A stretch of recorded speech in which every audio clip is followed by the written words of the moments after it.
immovable, patient, strong. Those are the attributes I was raised upon ever since I was a mere youth. I was trained in the ways of Jing manipulation once I showed promise during the spring of my 5th birthday. I was by no means a prodigy, but it was definitely enough to gain the attention of even Boomy himself.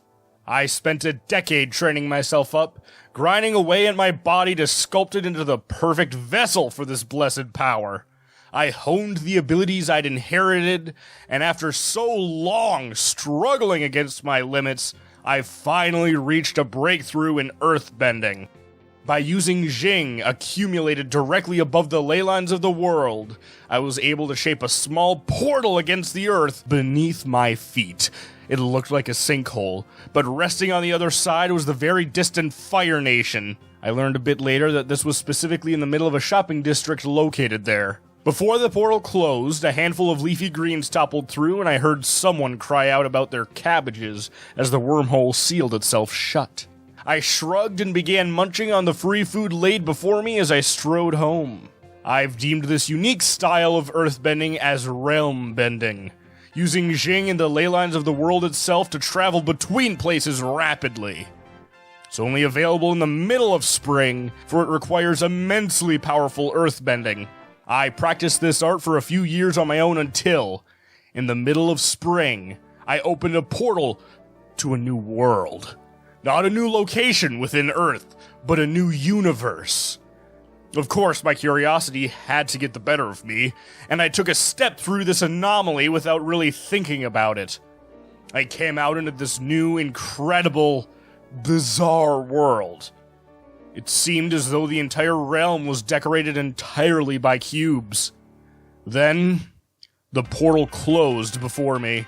Experiencing a pang of fear, I tried to reopen it, before realizing that this place may not even have materials that could be earthbent, or even Jing within the earth itself. I knelt down in the soil, or at least what I perceived as soil, and sure enough, there was plenty of Jing within it.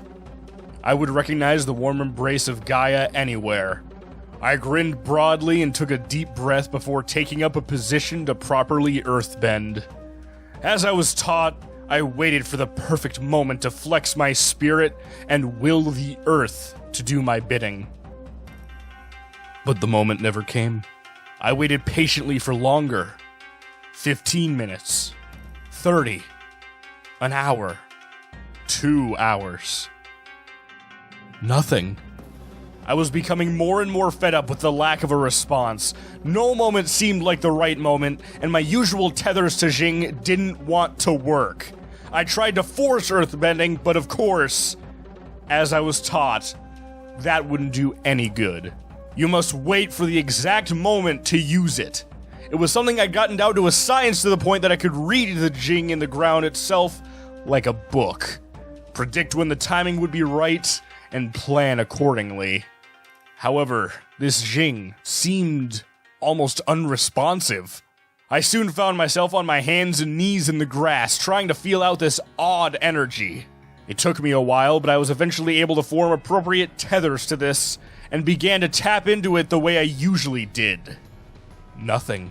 Frustrated, I stood and kicked the dirt below my foot, grumbling. Of course that wouldn't work. Saying the sentence in my mind over and over again, though, it made more and more sense. Of course it wouldn't work! This is a different realm with different Jing, so it would take a different sort of connection to pull off any sort of earthbending. I calmed myself and cleared my mind, spending a few more hours reconnecting myself to the earth and feeling out its might. It felt as though this realm didn't like its Jing being used willy-nilly, like I could back home. Even forming connections took time to stabilize, but once they were there, it was simply a matter of dragging out the spirit of the earth before using it. Comparing the form of Jing here against my home zone was like comparing the ease of eating pickled foods on a plate versus eating them out of the jar. It was just as easy to consume, but getting at it was a different story. But I digress. Experiencing success so quickly, I jumped for joy. before realizing that with such a significant change to the energies I'd need to earthbend meant I'd need to relearn the whole damn art from scratch. I'm a patient man, but it only goes so far.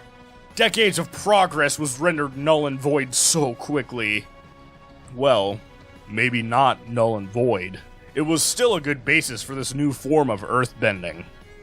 I've been talking to you about this for far too long, haven't I? My sincerest apologies. Allow me to introduce myself since I so rudely ignored that information before. My name is Lingyu Hinkaru, and I'm an extraterrestrial earthbender. And this is the story of how I survived for 100 days in an alien universe.